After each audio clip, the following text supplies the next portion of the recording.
Bonsoir. Avant de parler de la mobilisation monégasque et des actions de la Croix-Rouge, un point sur la situation qui évolue de jour en jour, voire même d'heure en heure. Quel est le constat concernant la situation en Ukraine ? Le constat est assez désastreux puisque Mm. maintenant, après 12 jours de conflit, vous avez des millions de personnes qui sont directement impactées par les combats, par les hostilités, avec, par exemple, à Mariupol, eh bien, toute la population qui se terre depuis plus de 12 jours, qui a essayé de sortir et malgré deux tentatives avant-hier et hier, eh bien, les trêves n'ont pas tenu et les gens n'ont pas pu être évacués. Ça devient dramatique tout simplement parce que les pénuries s'accumulent, pénurie de soins évidemment, mais aussi maintenant pénurie alimentaire, pénurie d'eau. Donc il est extrêmement important que les différentes parties au conflit tombent réellement d'accord pour négocier un véritable accord humanitaire qui permettrait à ces populations de pouvoir sortir de Mariupol. Comme je le disais, il y a eu une grosse mobilisation de la population de Monaco depuis la semaine dernière. D'ailleurs, suite aux nombreux dons, plus de 200 000 euros en à peine 72 heures, la Croix-Rouge monégasque a remis 250 000 euros au comité international et à la Fédération internationale de la Croix-Rouge. Comment se traduisent ces dons ? À quoi ça va servir ?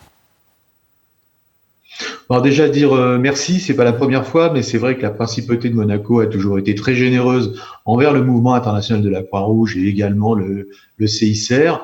Alors bien évidemment, cet argent va être employé pour couvrir toute la palette d'activités que couvre le CICR en Ukraine. Bien évidemment que la principale urgence, c'est essayer de pallier les pénuries, notamment médicales, c'est-à-dire fournir les hôpitaux. On a commencé à fournir les hôpitaux. Et puis ensuite, c'est de pouvoir soutenir les personnes qui se sont déplacées, qui ont donc tout abandonné et qui se retrouvent sans rien. Donc bien évidemment que cette manne contribuera à assister les déplacés. Et puis ensuite, si le conflit malheureusement devait perdurer, il va bien falloir que le CICR, ce qu'il fait dans d'autres villes en guerre à travers le monde, puisse travailler à remettre en eau certains quartiers et que bien évidemment la situation de gens qui ont tout perdu ou qui vivent dans des maisons endommagées ou détruites est tout à fait terrifiante. Et donc la manne de Monaco servira également à assister les populations à travers leurs besoins essentiels.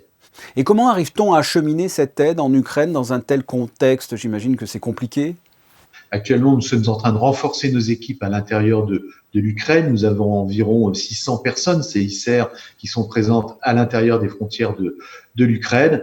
Et puis ensuite, la priorité, c'est de faire des évaluations pour pouvoir dimensionner l'aide la plus adéquate en fonction des urgences que nous constatons. Et ensuite, c'est négocier avec les parties au conflit des passages qui permettent, avec un minimum de sécurité, de pouvoir acheminer l'aide au plus pressé. Mais c'est vrai qu'on est obligé de prioriser les urgences, que pour le moment, on se concentre là où on peut aller, et c'est essentiellement les hôpitaux.